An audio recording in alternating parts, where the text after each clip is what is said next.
ये कहानी है पायली नाम के एक ऐसे गांव की जहां सूरज ढलते ही सन्नाटा अपनी काली चादर ओढ़ लेता था। गांव के लोग शहर की चकाचौंध से बहुत दूर रहते थे। उनकी दुनिया छोटी थी लेकिन शांत थी। लेकिन इस गांव का एक हिस्सा ऐसा था जहां पक्षी भी उड़ने से डरते थे। वो जगह थी गांव का पुराना बिजली सब स्टेशन। अरे यार, ये कैसा गांव है? अभी तो शाम के 7 भी नहीं बजे और ऐसा लग रहा है जैसे आधी रात हो गई हो। आदित्य शहर से आया हुआ एक युवा इलेक्ट्रिकल इंजीनियर था। उसे सरकार ने यहाँ भेजा था ताकि वो गांव की बिजली व्यवस्था ठीक कर सके। नेटवर्क भी चला गया और अब ये बिजली भी गायब हो गई। 3 दिन से यही हो रहा है। तभी बाहर से लोगों की धीमी आवाजें आने लगी। आदित्य बाहर निकला। गांव के बीच में एक पुराना पीपल का पेड़ था। उसके नीचे कुछ बुजुर्ग और गांव के नौजवान बैठे हुए थे। मोहन काका, ये रोज क्या होता है? जैसे ही शाम होती है पूरे गांव की बिजली गायब हो जाती है। क्या रोज फ्यूज उड़ जाता है क्या? बैठो बेटा आदित्य, शहर के लोग घड़ी देखकर चलते हैं, लेकिन हमारा गांव डर की आहट सुनकर चलता है। क्या मतलब? यहाँ बिजली हम नहीं काटते, यहाँ की बिजली खुद बुझ जाती है। और यकीन मानो, इस अंधेरे में ही सबकी भलाई है। साहब, अगर बिजली आ गई तो वो सब दिखने लगेगा जिसे कोई देखना नहीं चाहता। काका, आप लोग भी अंधविश्वास में फंसे हुए हैं। कल सुबह मैं खुद उस पुराने पावर स्टेशन में जाऊंगा और देखूंगा आखिर दिक्कत क्या है।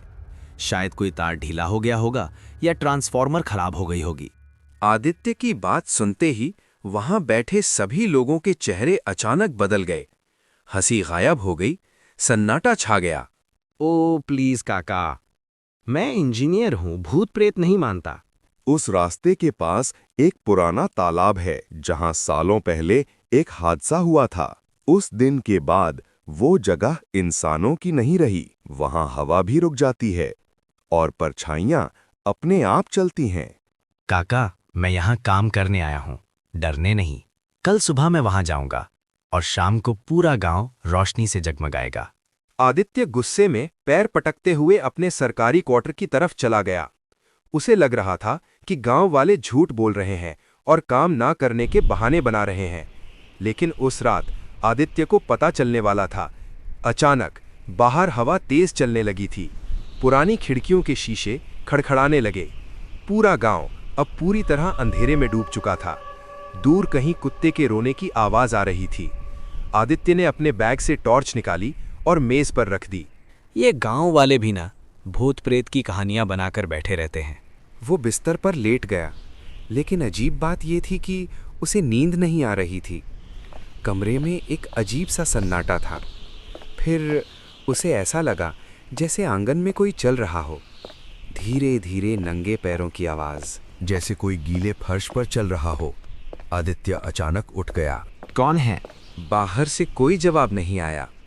आवाज फिर से आई। इस बार दरवाजे के बिल्कुल पास से आवाज आई। आदित्य ने धीरे से उठा और दरवाजा खोल दिया। बाहर कोई नहीं था। सिर्फ दूर गांव के आखिरी छोर पर एक अकेली मशाल जल रही थी। वो धीरे धीरे हवा में हिल रही थी। आदित्य ने सोचा शायद कोई ग्रामीण होगा। वो वापस कमरे में आ गया। कुछ देर बाद उसकी आंख लग गई, लेकिन तभी, साहब, क्या आप मेरी मदद करेंगे? आदित्य अचानक उठ गया। कमरे में कोई नहीं था। उसका दिल तेज धड़कने लगा। शायद सपना था। वो खुद को समझाने लगा। तभी आदित्य जम गया। कुछ सेकंड तक वो हिल भी नहीं पाया। इस बार आवाज और साफ थी। आदित्य धीरे धीरे दरवाजे के पास गया। कांपते हाथों से कुंडी खोली। दरवाजा खुला। सामने एक युवक खड़ा था। उसका चेहरा इतना सफेद था जैसे उसमें खून की एक बूंद भी ना हो। उसकी आंखें थकी हुई थीं।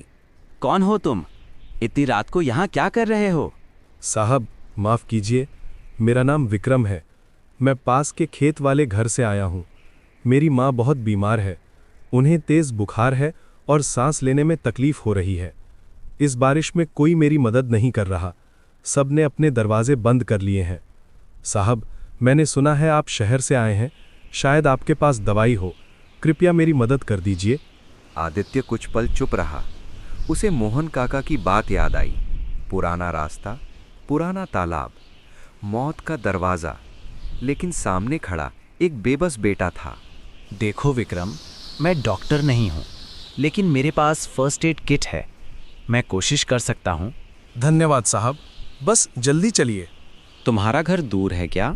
नहीं साहब, बस उस पुरानी पगडंडी के पार, जहाँ वो पुराना तालाब है, वहीं हमारा घर है। ये सुनकर आदित्य के दिल में एक अजीब सा डर पैदा हुआ, लेकिन उसने खुद को संभाला। वो अंदर गया, कुछ दवाइयाँ जेब में रखीं, टॉर्च उठाई और विक्रम के साथ बाहर निकल आया। जैसे ही वे दोनों क्वार्टर से बाहर निकले, गांव का सन्नाटा और गहरा हो गया। गली पूरी तरह सुनसान थी। विक्रम आगे आगे चल रहा था, आदित्य उसके पीछे। लेकिन चलते चलते आदित्य को एक अजीब बात महसूस हुई। उसे अपनी चप्पल की आवाज़ साफ सुनाई दे रही थी, लेकिन विक्रम के कदमों की कोई आवाज़ नहीं आ रही थी। जैसे वो ज़मीन पर चल नहीं बल्कि हवा में तैर रहा हो। और उसी समय जंगल की तरफ से किसी की बहुत धीमी आवाज़ आई। एक और आ गया। आज फिर कोई इस रास्ते पर आया है। विक्रम, ये आवाज़ किसकी थी? आवाज़ों पर ध्यान मत दीजिए साहब, वो बस भटकी हुई आत्माएं हैं। आदित्य के पैरों तले ज़मीन खिसकने लगी और तभी पेड़ों के बीच से दो चमकती हुई आंखें दिखाई दी। आंखों को देखकर आदित्य का दिल जोर जोर से धड़कने लगा। उसने सिर घुमाकर उधर देखा, लेकिन वहाँ कुछ भी नहीं था, सिर्फ घने पेड़ और हिलती हुई टहनियाँ। विक्रम, क्या यहाँ जंगली जानवर रहते हैं? विक्रम धीरे से मुस्कुराया, लेकिन उसने पीछे मुड़कर नहीं देखा। साहब, यहाँ जानवरों से ज़्यादा खतरनाक चीज़ें रहती हैं। आदित्य को उसकी बात सुनकर अजीब सा डर लगने लगा। वे दोनों धीरे धीरे उस पुरानी पगडंडी पर आगे बढ़ते रहे। रास्ता अब और ज़्यादा सुनसान होता जा रहा था। चारों तरफ बड़े बड़े पेड़ खड़े थे। उनकी टहनियाँ हवा में ऐसे हिल रही थीं जैसे कोई विशाल हाथ रास्ता रोकने की कोशिश कर रहा हो। कुछ दूर चलने के बाद आदित्य ने देखा, एक पुराना तालाब रास्ते के किनारे खड़ा था। तालाब बहुत गहरा था और उसके चारों तरफ पुराने बिजली के तार उलझे हुए थे। आदित्य रुक गया। यही है क्या वो कुआं जिसके बारे में गांव वाले बता रहे थे? विक्रम अचानक रुक गया। कुछ सेकंड तक वो तालाब को घूरता रहा। हाँ साहब, यही है वो जगह जहां से कोई भी सही सलामत वापस नहीं लौटता। क्या मतलब? साहब, हम पहुंच गए हैं। देखिए, वो रहा मेरा घर। अंधेरे में एक बहुत पुराना और टूटा हुआ घर खड़ा था। घर की दीवारों पर काई जमी हुई थी, छत आधी टूटी हुई थी और घर के बाहर एक पुराना बिजली का खंभा टेढ़ा होकर गिरा हुआ था। जैसे ही आदित्य उस घर के आंगन में पहुंचा, उसे एक भयानक सड़न की बदबू महसूस हुई। ऐसी बदबू जैसे कोई चीज महीनों से सड़ रही हो। विक्रम, यहाँ इतनी बदबू क्यों आ रही है? साहब, अंदर चलिए, माँ आपका इंतजार कर रही हैं। और एक बात याद रखिएगा, अंदर जो भी देखें, डरिएगा मत। आदित्य का दिल जोर जोर से धड़क रहा था। उसका मन कह रहा था यहां से भाग जाओ, लेकिन उसके पैर जैसे जमीन से चिपक गए थे। वो धीरे धीरे घर के अंदर चला गया। कमरे के अंदर अंधेरा भरा हुआ था। दीवारों पर मकड़ी के जाले लगे हुए थे। धूल की मोटी परत हर चीज पर जमी थी। हवा इतनी भारी थी कि सांस लेना भी मुश्किल हो रहा था। कमरे के बीच में एक पुरानी लकड़ी की खाट पड़ी थी। उस पर एक सफेद चादर से ढकी हुई आकृति लेटी थी। विक्रम, तुम्हारी माँ क्या ये सो रही हैं? कोई जवाब नहीं आया। आदित्य ने पीछे मुड़कर देखा। विक्रम गायब हो चुका था। कमरे में अब सिर्फ आदित्य था और खाट पर लेटी हुई वो आकृति। तभी खाट पर हलचल हुई। सफेद चादर धीरे धीरे नीचे खिसकने लगी और एक बहुत बूढ़ी औरत का चेहरा सामने आया। उसका चेहरा झुर्रियों से भरा हुआ था, आंखें अंदर धसी हुई, रंग राख जैसा सफेद। उसने धीरे धीरे आंखें खोली और सीधे आदित्य की तरफ देखने लगी। आ गए बेटा? विक्रम कह रहा था शहर से कोई नया साहब आया है जो गांव का अंधेरा दूर करेगा। क्या तुम मेरे घर का भी अंधेरा दूर कर दोगे बेटा? माँ जी, विक्रम कहाँ है? बेटा, वो यहीं है। आदित्य ने खिड़की की तरफ देखा। दीवार पर विक्रम की परछाई दिखाई दे रही थी, लेकिन कमरे में विक्रम खुद कहीं नहीं था। तभी बाहर खड़े उस गिरे हुए बिजली के खंभे में अचानक नीली चमक होने लगी। पूरा घर नीली रोशनी से भर गया। साहब, आप सोच रहे होंगे मैं आपको यहाँ क्यों लाया? विक्रम, तुम कहाँ हो? यही हूँ साहब, हमेशा से यही हूँ। अचानक खिड़की के पास हवा का तेज झोंका आया और उसी पल विक्रम आदित्य के पीछे खड़ा दिखाई दिया। आदित्य डरकर पीछे हट गया। अब विक्रम का चेहरा पहले जैसा नहीं था। उसकी आंखें काली हो चुकी थीं और उसकी त्वचा जैसे राख बन चुकी थी। खाट पर बैठी बूढ़ी औरत धीरे धीरे हंसने लगी। उसकी हंसी बहुत अजीब थी, जैसे कोई बहुत समय से भूखा हो। साहब, ये घर कोई घर नहीं है, ये एक जेल है। क्या मतलब? विक्रम ने बाहर खड़े उस टूटे हुए बिजली के खंभे की ओर इशारा किया। 2 साल पहले यहीं इस खंभे से बिजली का तार टूटकर गिर गया था। मैं उसी तार में फंस गया था। पूरे गांव के लोग देख रहे थे, लेकिन किसी ने बिजली बंद नहीं की। मैं तड़पता रहा, चिल्लाता रहा, लेकिन कोई मेरी मदद करने नहीं आया। मैं अपने बेटे को बचाने दौड़ी, लेकिन वही बिजली मुझे भी खींच ली और उसी नीली आग में हम दोनों जल गए। उस दिन से ये खंभा जिंदा हो गया। ये हर रात किसी की जान चाहता है। नहीं, मेरा इसमें क्या कसूर है? कसूर आपका नहीं है साहब, कसूर उस सिस्टम का है जिसने हमें भुला दिया। आज रात ये खंभा फिर से जिंदा होगा और इसे एक बलि चाहिए। नहीं, मैं नहीं, मुझे जाने दो। अगर कोई इंसान उस तार को अपने हाथों से पकड़ ले और सारा करंट अपने अंदर सोख ले, तो मेरी मां को मुक्ति मिल जाएगी। डरो मत बेटा, बस एक बार उस तार को छू लो, पूरा गांव हमेशा के लिए रोशनी से भर जाएगा। अचानक बाहर तेज बिजली कड़की। नीली रोशनी पूरे घर में फैल गई। आदित्य को महसूस हुआ जैसे ये घर कोई घर नहीं बल्कि कब्र है। नहीं, तुम लोग मुझे मारना चाहते हो। और उसी समय घर का दरवाजा अचानक जोर से खुल गया। बाहर तूफान और तेज हो चुका था। आदित्य को एक मौका दिखा और वो अचानक दरवाजे की तरफ दौड़ पड़ा। आदित्य पूरी ताकत से घर से बाहर भागा। बारिश अब तेज हो चुकी थी। कीचड़ से भरी पगडंडी पर उसका पैर बार बार फिसल रहा था। पीछे से उसे विक्रम की डरावनी हंसी सुनाई दे रही थी। भागो मत साहब, जितना भागोगे उतना ही वापस यहीं आओगे। आदित्य बिना पीछे देखे दौड़ता रहा। पेड़ों की टहनियां हवा में ऐसे हिल रही थीं जैसे कोई उसे पकड़ने की कोशिश कर रहा हो। उसकी सांसें तेज हो चुकी थीं। दिल ऐसा धड़क रहा था जैसे छाती से बाहर निकल जाएगा। कुछ देर बाद वो अचानक रुक गया। उसने सामने देखा और उसका खून जम गया। वो फिर से उसी पुराने घर के सामने खड़ा था। ये कैसे हो सकता है? मैं तो दूसरी तरफ भागा था। कहा था ना साहब, ये रास्ता किसी को जाने नहीं देता। इस बार वो बिना रुके भागता रहा। कुछ मिनट बाद उसे सामने वही पुराना कुआं दिखाई दिया। गांव वाले, जिसको यम का दरवाजा कहते थे। साहब, अब भागना बंद कर दीजिए।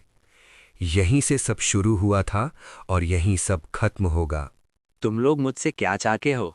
बस एक बलि, बस एक इंसान जो उस बिजली के तार को छू ले और हमें इस कैद से आजाद कर दे। तालाब के पास वही टूटा हुआ बिजली का खंभा खड़ा था। उसमें से चिंगारियां निकल रही थीं, जैसे वो जिंदा हों। तभी तालाब के अंदर से अचानक फुसफुसाहट आने लगी। आ जाओ, यहाँ बहुत शांति है, यहाँ कोई दर्द नहीं होता। आदित्य ने डरते हुए तालाब की तरफ देखा और जो उसने देखा उससे उसकी चीख निकल गई। कुएं के अंदर सिर्फ विक्रम और उसकी मां ही नहीं थे, बल्कि कई और परछाइयां थीं, जैसे बहुत सारे लोग वहां फंसे हुए हों। सबकी आंखें नीली चमक रही थीं। साहब, आप पहले नहीं हैं। आपसे पहले भी कई लोग यहां आए थे, लेकिन कोई भी इस कुएं के पास से जिंदा वापस नहीं गया। क्योंकि असली बिजली अभी तक जिंदा है। कुएं के अंदर से एक तीसरी आवाज गूंजी, जो विक्रम की नहीं थी, जो उसकी मां की भी नहीं थी। तालाब के अंदर से आई उस तीसरी आवाज ने आदित्य की रूह तक हिला दी। बारिश और तेज हो गई थी। आसमान में लगातार बिजली कड़क रही थी। आदित्य ने डरते हुए तालाब की तरफ देखा। काले धुएं के बीच उसे कई परछाइयां दिखाई दे रही थीं। लेकिन अचानक धुआं धीरे धीरे हटने लगा और तालाब के सबसे नीचे कुछ हिलता हुआ दिखाई दिया। आदित्य की सांस रुक गई। तालाब के अंदर से एक बहुत लंबी काली आकृति धीरे धीरे ऊपर उठ रही थी। उसकी आंखें नीली बिजली की तरह चमक रही थीं। उसका शरीर धुएं और बिजली से बना हुआ लग रहा था, जैसे कोई जिंदा करंट हो। विक्रम और उसकी मां तुरंत घुटनों के बल बैठ गए। मालिक, हमने आपके लिए एक और इंसान ला दिया है। तालाब के अंदर से वो काली आकृति और ऊपर उठने लगी। अब उसका चेहरा दिखाई देने लगा, लेकिन वो इंसान का चेहरा नहीं था। उसकी आंखें गहरी थीं और उसके मुंह से नीली बिजली निकल रही थी। वो धीरे धीरे कुएं से बाहर आने लगा। जैसे ही उसका शरीर जमीन को छूने वाला था, आसमान में जोरदार बिजली कड़की। पूरा जंगल नीली रोशनी से भर गया। वो आकृति आदित्य को घूर रही थी। एक और इंसान, एक और डर, एक और बलि। तुम कौन हो? मैं इस गांव का अंधेरा हूं। मैं वो बिजली हूं जो कभी बंद नहीं होती। साहब, हम दोनों भी इसके शिकार हैं। जिस दिन हम मरे थे, उस दिन असली बिजली इसी कुएं से निकली थी। इसने हमें मार दिया और हमारी आत्माओं को यहाँ कैद कर लिया, ताकि हम हर रात किसी नए इंसान को यहाँ लाएं। तो इसका मतलब विक्रम और उसकी मां असली दुश्मन नहीं है, वे भी कैदी है। अब तुम्हारी बारी है। अचानक आदित्य को मोहन काका की बात याद आई। इस अंधेरे में ही सबकी भलाई है। उसने तुरंत समझ लिया, अगर ये चीज बिजली से बनी है तो शायद इसे बिजली से ही खत्म किया जा सकता है। आदित्य ने जल्दी से चारों तरफ देखा। उसे वही टूटा हुआ बिजली का खंभा दिखाई दिया और उसके पास पड़े पुराने तार। उसके दिमाग में खतरनाक योजना आई, लेकिन तभी वो काली आकृति अचानक आदित्य के बिल्कुल सामने आ गई। तुम भाग नहीं सकते। आदित्य ने देखा कि तालाब के अंदर से सैकड़ों सर बाहर निकलने लगे, जैसे सभी फंसी हुई आत्माएं बाहर आने की कोशिश कर रही हों। साहब, अगर इसे अभी नहीं रोका तो पूरा गांव मर जाएगा। आदित्य, अब तुम्हारी बारी है। लेकिन इस बार उसने भागने की कोशिश नहीं की। उसे समझ आ चुका था कि अगर वो भागा तो ये चीज पूरे गांव को खत्म कर देगी। उसने जल्दी से आसपास देखा। उसे वही टूटा हुआ बिजली का खंभा दिखाई दिया और उसके पास पड़े पुराने हाई वोल्टेज तार दिखाई दिए। आदित्य के दिमाग में अचानक एक खतरनाक योजना आई। वो धीरे धीरे पीछे हटने लगा। भागने की कोशिश मत करो, यहां से कोई नहीं बचता। तभी आदित्य अचानक मुड़ा और बिजली के खंभे की तरफ दौड़ पड़ा। उसने जमीन पर पड़े दो मोटे तार उठा लिए। बारिश की वजह से जमीन पूरी तरह गीली थी। विक्रम, अगर तुम सच में आजाद होना चाहते हो तो मेरी मदद करो। विक्रम कुछ पल के लिए चुप रहा। फिर उसने अपनी मां की तरफ देखा। दोनों की आंखों में उम्मीद की चमक थी। नहीं, तुम लोग मेरे गुलाम हो। लेकिन इस बार विक्रम पीछे नहीं हटा। वो बिजली के खंबे की तरफ उड़ता हुआ गया और उसने पूरे जोर से उस टूटे हुए खंबे को पकड़ लिया। नीली चिंगारियां चारों तरफ फैलने लगीं। बूढ़ी औरत ने भी दूसरा तार पकड़ लिया। आदित्य ने दोनों तार जोड़ दिए। अचानक भयानक धमाका हुआ। कुएं के अंदर से नीली आग की लपटें उठने लगीं। नहीं, ये असंभव है। कुएं के अंदर से निकले हुए सर धीरे धीरे गायब होने लगे। विक्रम और उसकी मां की आत्माएं चमकने लगीं। धन्यवाद साहब, आपने हमें आजाद कर दिया। भगवान तुम्हारी रक्षा करे बेटा। अचानक एक बहुत तेज रोशनी हुई और अगले ही पल वो काली आकृति पूरी तरह बिजली में जलकर राख हो गई। तालाब से उठता धुआं धीरे धीरे खत्म हो गया। आसमान में बारिश भी रुक गई। सब कुछ शांत हो गया। कुछ देर बाद सुबह की पहली किरण जंगल पर पड़ी। आदित्य थका हुआ जमीन पर बैठा था। तालाब के पास अब कुछ भी अजीब नहीं था। सब सामान्य लग रहा था। विक्रम और उसकी मां की आत्माएं भी गायब हो चुकी थीं। उस दिन के बाद पायली गांव में कभी भी शाम होते ही बिजली नहीं गई। पूरा गांव हमेशा रोशनी से जगमगाने लगा।